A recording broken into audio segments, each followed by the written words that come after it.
The topic is trigonometric equations.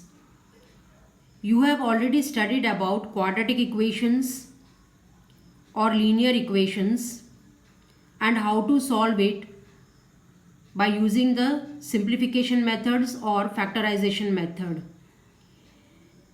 Now, trigonometric equations, in this topic we are going to calculate the value of the angle. So when we have the equation in terms of sine, like for n, theorem 1 is for any real numbers x and y, sin x is equal to sin y given, then the value of x becomes as x is equal to n pi plus minus 1 raised to n into y. So here the value of x in terms of sine is being calculated as, this is the formula, x is equal to n pi plus minus 1 raised to n into y, and n belongs to z. N belongs to integers because it can be anti-clockwise movement for positive z and clockwise movement for negative z. So accordingly, always in trigonometry you will find that n will belongs to z. Now theorem 2 gives us the equation for cos function. So for that, the statement is for any real numbers x and y, cos x is equal to cos y. Then what should be the value of x? So the formula for calculating x here is x is equal to 2n pi plus or minus y. So in trigonometric equations, we will be calculating the value of angle, that is x, and for sine and cos, the formula for calculating x is given by, for sine it is x is equal to n pi plus minus 1 raised to n into y, and for cos is x is equal to 2n pi plus or minus y. Theorem number 3 gives us the value of x when the function 10 is there. So the statement is if x and y are not odd multiple of pi by 2. Now why this statement is written? Reason, if it becomes a multiple of pi by 2, cos will become undefined, or we can say cos becomes 0. As cos becomes 0, 10 becomes undefined. Hence, x and y should not take the odd multiple of pi by 2. Then 10x is equal to 10y. Then the value of x here becomes as x is equal to n pi plus y.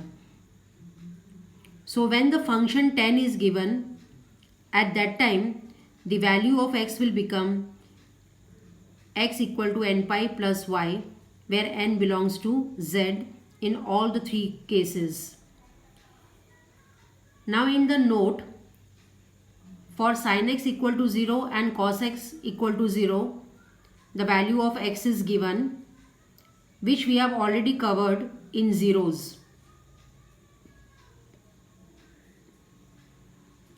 So when can we say that sine is 0? When the value of x is n pi. Cos x becomes 0 when the value of x is 2n plus 1 pi by 2.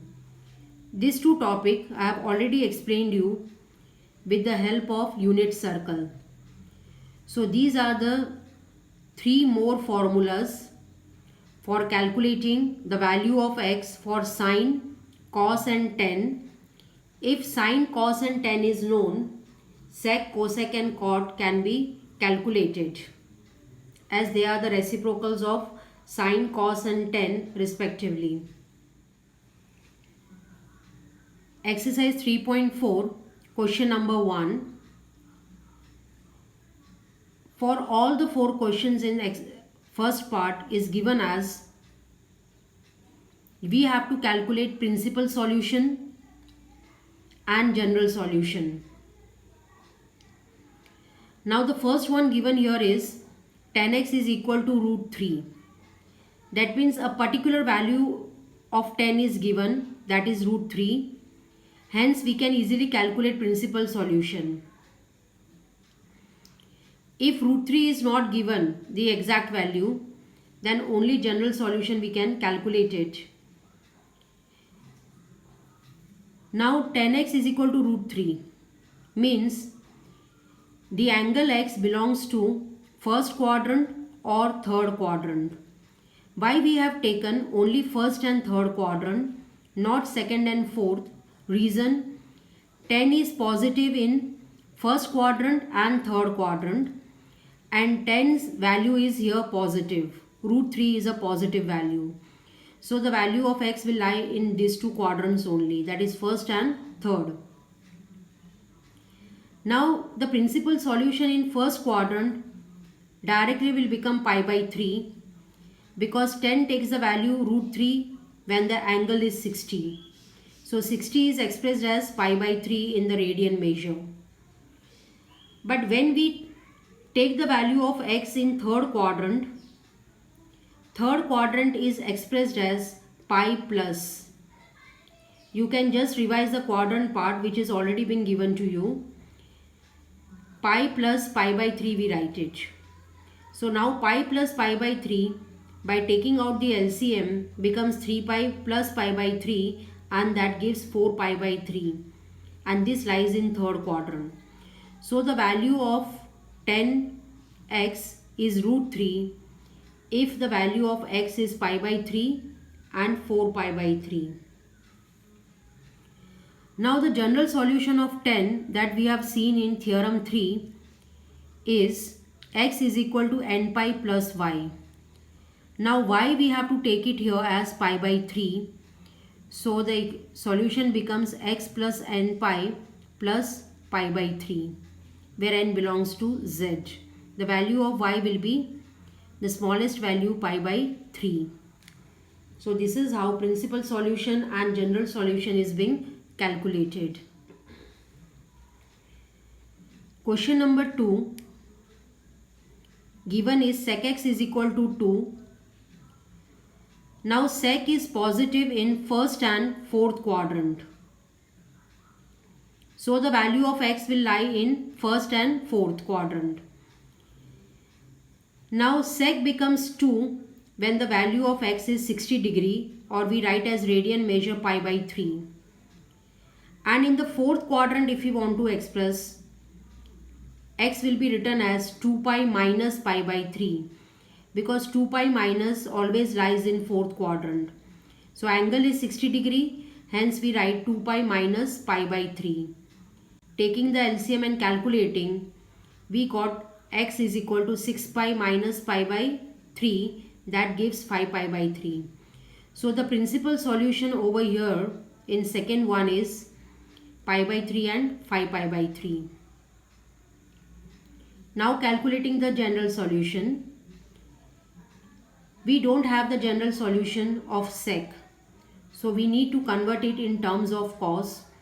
So sec x is 1 upon cos x, that is equal to 2, and if you take the reciprocal over here, cos x becomes equal to 1 by 2. Now the general solution, that is theorem 2, as per the formula of cos, x takes the value x equal to 2n pi plus or minus y. Now this value of y we have already calculated over here as pi by 3. So x is equal to 2n pi plus or minus pi by 3 becomes a general solution. This is called to be the particular solution. This is general solution, and particular solution is also called as principal solution. So this is how the value of y is being calculated from the given value of the function. Third one, given is cot x is equal to minus root 3. Cot x can be converted as tan x because both of them they are reciprocal. So tan x is equal to minus 1 by root 3. Now as tan is negative in second quadrant and fourth quadrant. So second quadrant it is expressed as pi minus. Now tan takes the value 1 by root 3 when the angle is 30 degree, and 30 degree is expressed in radian as pi by 6. So in second quadrant x is expressed as pi minus pi by 6. Fourth quadrant is expressed as x is equal to 2 pi minus pi by 6. These are the expressions of how to put the quadrants in terms of pi multiples. Now taking out the LCM and solving, x will be 5 pi by 6 for pi minus pi by 6, and again taking out the LCM over here, x will become 11 pi by 6 for 2 pi minus pi by 6. So the principal solution for tan x is equal to minus 1 by root 3 is 5 pi by 6 and 11 pi by 6. Now going for the general solution, the general solution of tan is x is equal to n pi plus y. Now y we have already calculated here as 5 pi by 6. So it becomes x is equal to n pi plus 5 pi by 6 and belongs to z. The lowest value among this principal solution, that we have to write it here. Fourth one is cosec x equal to minus 2. Now as we don't have the general solution of cosec, we will convert this cosec in terms of sine. So it becomes sin x is equal to minus 1 by 2, as cosec and sine they are reciprocals of each other. Now sine is negative. Sine is negative in third and fourth quadrant. So the value of x lies in third or fourth quadrant. The third quadrant is expressed as pi plus and fourth quadrant is expressed as 2 pi minus. Now sine takes the value half when it is 30 degree, and 30 degree is expressed as pi by 6. So for third quadrant it becomes x equal to pi plus pi by 6, and fourth quadrant it becomes x is equal to 2 pi minus pi by 6. So after calculating this two, the principal solution becomes x equal to 7 pi by 6 or x equal to 11 pi by 6. Now if we calculate the general solution for sine, as per theorem number 1, for sine x takes the value n pi plus minus 1 raised to n y. Among these two, the smallest 7 pi by 6 is there. So in the place of y we write it as 7 pi by 6. So x is equal to n pi plus minus 1 raised to n 7 pi by 6 is the general solution for sin x equal to minus half. Now one most important thing in this is, when we are expressing the quadrants, we always have to take the multiples of pi or 2 pi.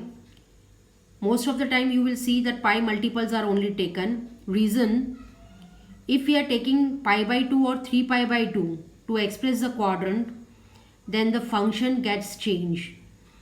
Means if we are using pi by 2 or 3 pi by 2, sine will get converted in terms of cos.